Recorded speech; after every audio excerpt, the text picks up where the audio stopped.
the National News Studio, Sri Lanka.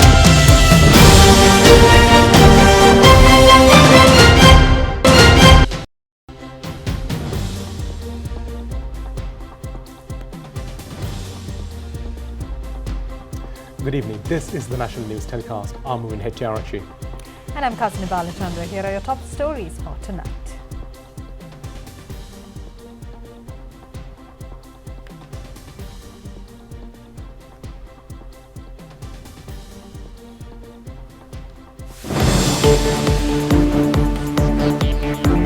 ₹100 million worth of gold seized in the airport. Domestic debt optimization process appreciated by the international agencies. Colombo Stock Exchange achieves a significant growth. Sri Lanka receives the first disbursement of the World Bank loan assistance. Litro gas prices reduced. A 55% relief in electricity tariffs for 3.5 million consumers. Tourist arrival in June sets a new record. Chamari Atapattu claims the top spot in women's ODI rankings. Israel launches a drone attack on Palestine.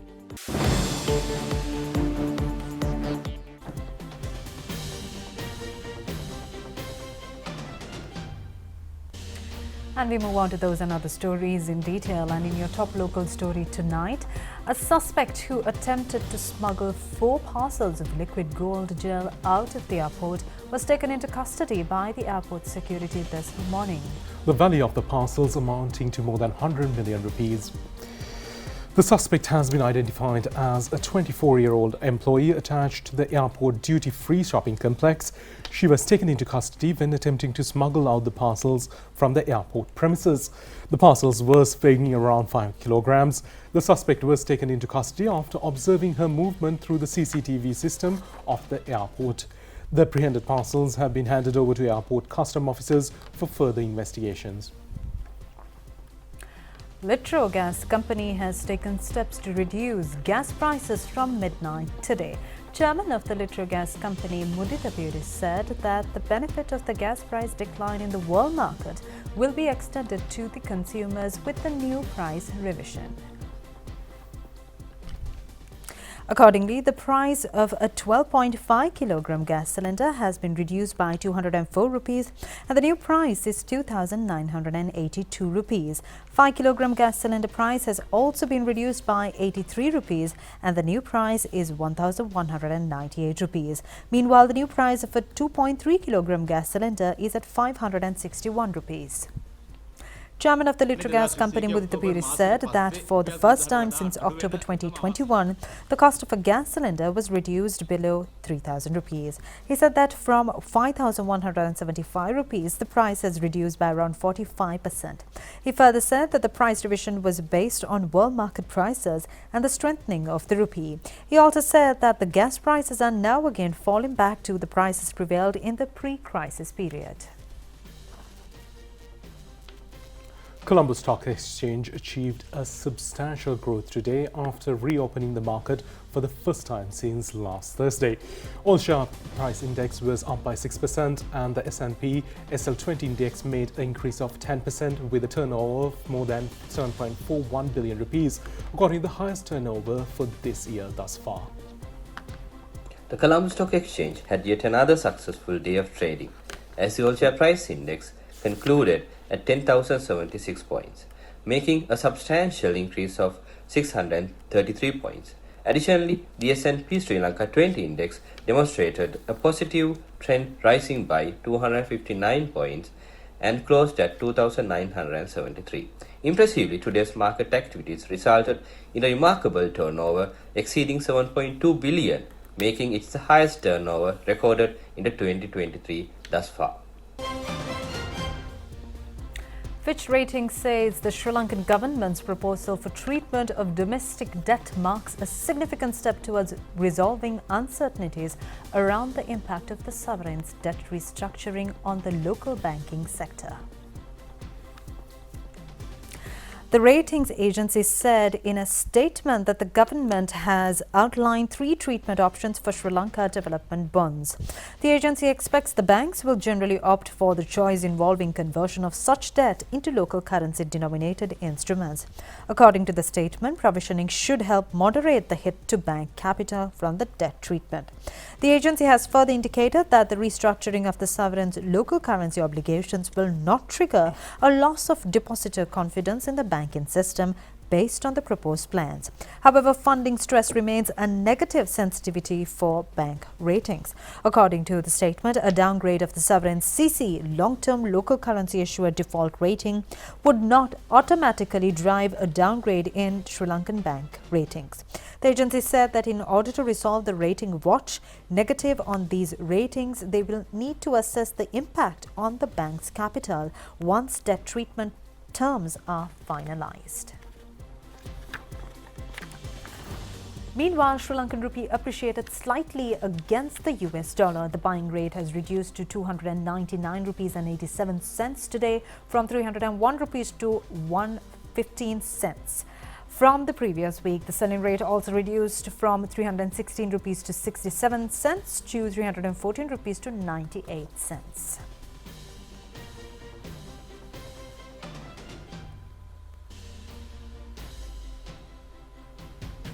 State Minister Shahan Singha says that the World Bank has extended the first disbursement of the $250 million for Sri Lanka.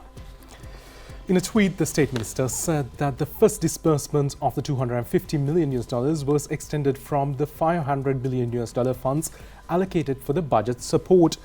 The World Bank recently approved $700 million in financing for help in Sri Lanka to recover from the economic crisis and to provide relief for poor and vulnerable segments of the country. Of this amount, $500 million has been assigned for budgetary support and $200 million for social security. Achieving a significant milestone, Sri Lanka welcomed more than 100,000 tourists in the past month. The Ministry of Tourism said that tourist arrivals crossed the 100,000 mark in the month of June after a gap of 4 years. Accordingly, a total of 100,388 tourists arrived in the country in June. India topped the tourist traffic to Sri Lanka with 26,830 tourists, followed by the United Kingdom with 7,981 tourists, Russia with 7,968, Australia with 6,195, and China with 5,105 tourists. Accordingly, the arrivals in the first 6 months were amounting to 624,874. However, the performance in the sector was down by 46% compared to the same period in the benchmark year 2018. Ministry of Tourism said that they expect over 1.4 million tourists within the next 6 months. The tourism industry in the country earned a revenue of $131 million in this month of May. Public life has been disrupted due to the inclement weather condition in the western slopes of the Central Highlands. The Met Department said that the strong winds may occur in various districts in the country during the next couple of hours. The water level in the reservoirs with power stations had drastically reduced by the previous week. Reports have indicated that this situation would impact the hydropower generation as a whole. However, heavy showers are continue to occurring in the Central Highlands during the past couple of days. 108 millimeter rainfall was reported in the northern area during the past 24 hours. Reports have indicated that Vimalasundara Reservoir has begun to overflow due to the prevailing inclement weather condition. Engineers in charge of the reservoirs had said that the water levels in Kastalai and Mausekale reservoirs are rapidly increasing at present. Accordingly, prevailing conditions has caused minor disruptions to public life. Power outages have been reported in several areas due to uprooting of trees with strong windy conditions. The Met Department said that the prevailing rainy conditions will continue to affect the southern western part of the country, while the 5 persons have been injured after a tower belonging to Sri Lankan Telecom had fallen to a nearby post office in Kantale town. Many uprootings have been reported from the area. Strong winds about 60 kilometers per hour can be expected at times in the western slopes of the Central Hills, North, Northwestern and North Central provinces and Hambantota and Trincomalee district due to the onset of the southern western monsoon. President Ranil Wickremesinghe visited the historic Khatragama shrine and actively participated in religious rites yesterday. During his visit, he met with chief incumbent of the Kirivehera Vihara, Venerable Colombo, and had a brief conversation inquiring about his well-being. The president then joined the religious rites conducted at the Kirivehera Saya and received blessings. A significant highlight of the president's visit was his participation in the final day of the Khatragama annual Asalamaha Perahara. He had the honour of placing the casket on the ceremonial elephant Kandula, symbolising the commencement of the Perahara. Additionally, President Wickremesinghe sought blessings at the Khatragama Saman Mahadevalia. Several dignitaries accompanied the president during this event, including his senior advisor on national security and chief of presidential staff Sagla Ratnayaka, Thai ambassador to Sri Lanka Poj Han Paul, and several others.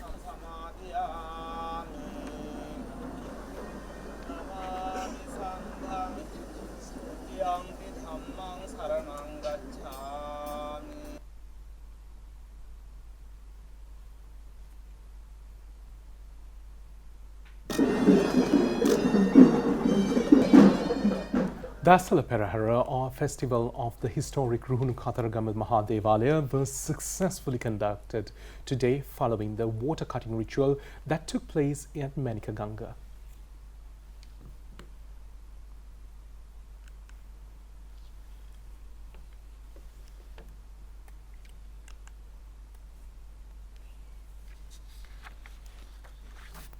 Taskavasana, who had the duty of bearing the sacred casket at the Perahara, visited the Kirivehera temple before commencing procession. Several traditional rituals were conducted at the temple. President Ranil Wickremesinghe had the honour of placing the sacred casket on the ceremonial elephant, symbolising the commencement of the procession. Thai ambassador to Sri Lanka was also present at the ceremony. The procession commenced following religious rites conducted by chief incumbent of the Kirivehera temple, Venerable Kobavaka Taylor. The procession paraded from Mahadevalia to Valimata Devalia during the Pitha Vidya. After the conducting of the rituals, the parade came to Mahadevalia premises. The national television, the official media sponsor for the festival, provided an extensive coverage for the Asala Perahara festival of the historic Ruhunu Khatragama Mahadevalia since cup planting ritual on June 19th.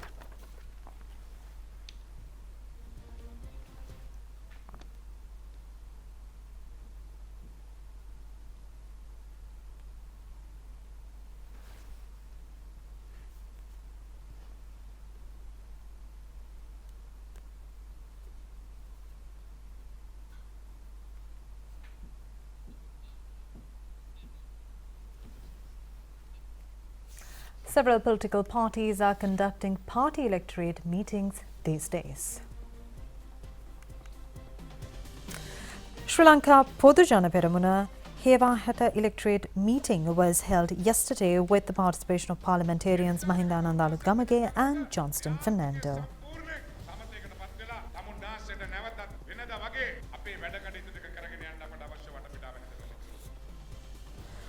The National People's Power organised a conference in Balangoda yesterday. It was organised by the National People's Power Economic Council and the National Intellectuals Organisation.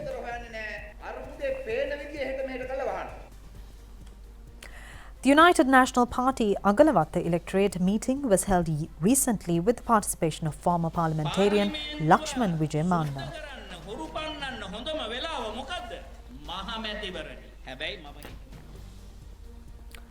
Minister Kanchana Vijayasekara says that the government provided a significant 55% relief in electricity prices to 3.5 million out of the total 6 million consumers. He made these remarks during his participation in a media briefing held at the Presidential Media Centre under the theme of Collective Path to a Stable Country. Cover is $700 million that is due to the Indian credit line, what we have purchased as fuel. And there is another recovery process for the Iranian supplies that we have obtained early part of 2000, which amounts to roughly about $300 million. So those are the two largest suppliers that we have to pay back. So those are the amounts that have been recovered. And also the Treasury had also already taken out most of the project loans, and the loans that have been obtained by CPC had been taken over by the Treasury. So the Treasury will recover that money through the tax scheme, which we will think will probably be implemented for the next 12 months also to recover the entire amount. Once it is recovered, once the Treasury says the money is recovered, then we can relax on the taxes. So all these years, for more than 2 to 3 decades, CPC has been selling fuel products under the cost price. So when you sell it at a subsidy amount, so all this time until last year, until September last year, CPC was selling at a loss. So that loss is the amount that we have to recover now. Valgolagama Vidyalaya belonging to Badulla Education Zone continues to deteriorate without the adequate attention of the relevant authorities. Residents of the area said that the school has now become a shed for cattle. Valgolagama Vidyalaya was initiated in the year 1975 and it was the only school in Harliala area. However, the school has not been developed for the last 15 years. With the closure of the school, the students in the area have been compelled to travel long distances for schooling. Parents of these students said that their children have to travel nearly for 5 kilometers on foot to reach Uduvara Mahavidyalaya, Demodara Vidyalaya or Valasweta Vidyalaya. Therefore, they have requested the authorities to redevelop the Valgolagama Vidyalaya and provide immediate solutions for the challenges faced by their children. Now for a look at few local items in brief. A commemoration ceremony marking the 80th anniversary of the Sri Lanka Communist Party was held at the National Youth Services Council premises in Mahadevalia yesterday. It was organised under the theme History of a Struggle, a Gleam for the Future. Today marks the 11th death anniversary of the former Assistant Commissioner of the Department of Archaeology and the designer of the state emblem, S.M. Senviratna. He also designed the emblems of various government and non-governmental institutions such as the University of Colombo, Department of Archives and the National Museum. A meeting was held today with all relevant parties to discuss over mitigation of human-elephant conflicts. A meeting was held with participation of Minister Pavitra Vanniarachi at the Sri Lanka Foundation Institute. The minister instructed the authorities to initiate a national policy and a program to provide short-term, medium-term and long-term solutions for the mitigation of human-elephant conflict.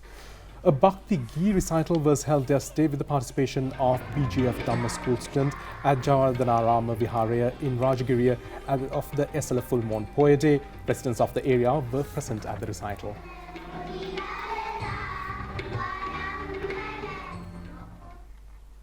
The Chinese national airline Air China resumed flights with Sri Lanka after the COVID-19 pandemic. Accordingly, the maiden flight of the airline arrived at the Khatragama International Airport last night.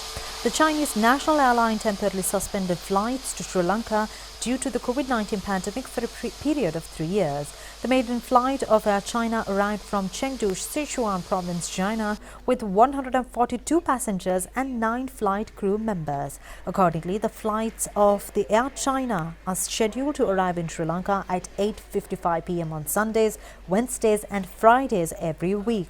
The flights are scheduled to leave Khatragama to China on the same days at 10:15 p.m.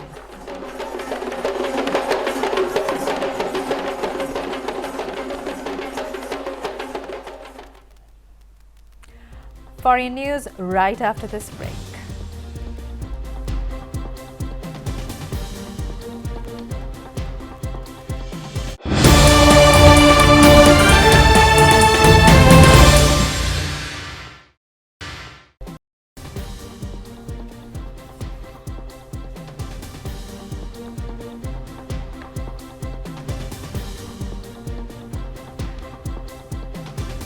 And in your foreign news tonight, thousands of Palestinians have left Jenin refuge camp as Israel continues its major military operation in the occupied West Bank.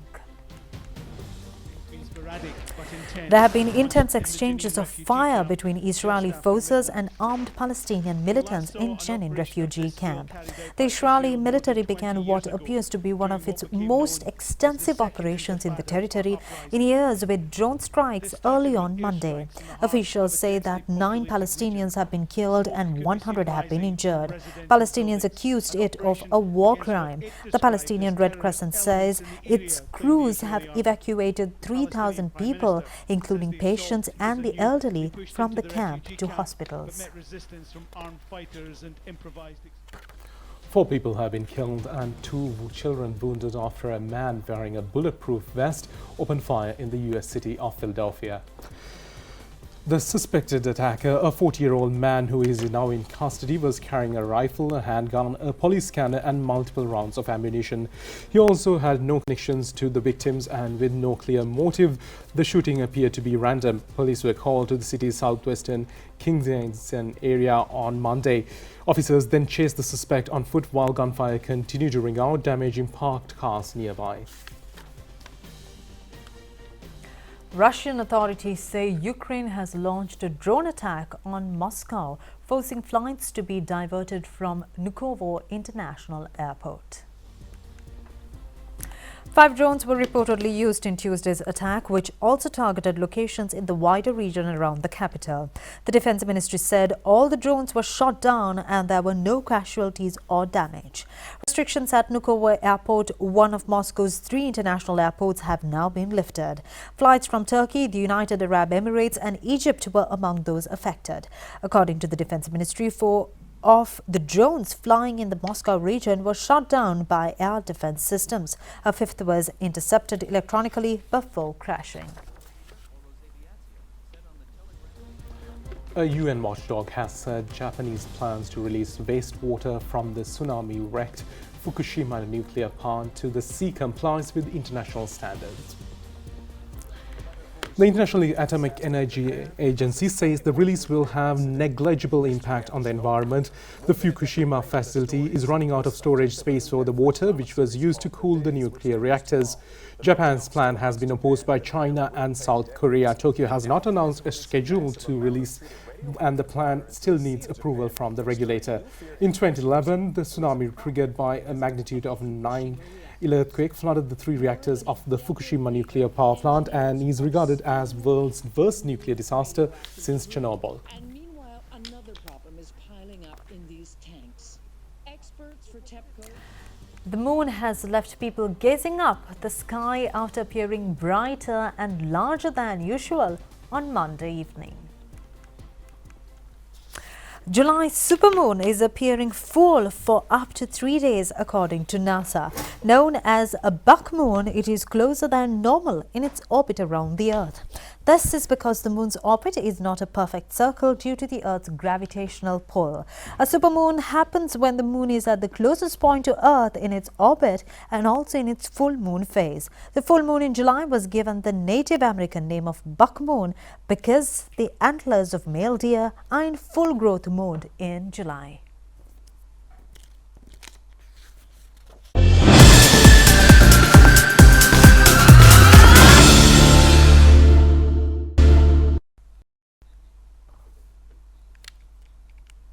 Now to sports news. Good news for Sri Lankan cricket fans. Sri Lankan women cricket team captain Chamari Athapattu has been crowned the first Sri Lankan to top the ODI women's cricket rankings in batting.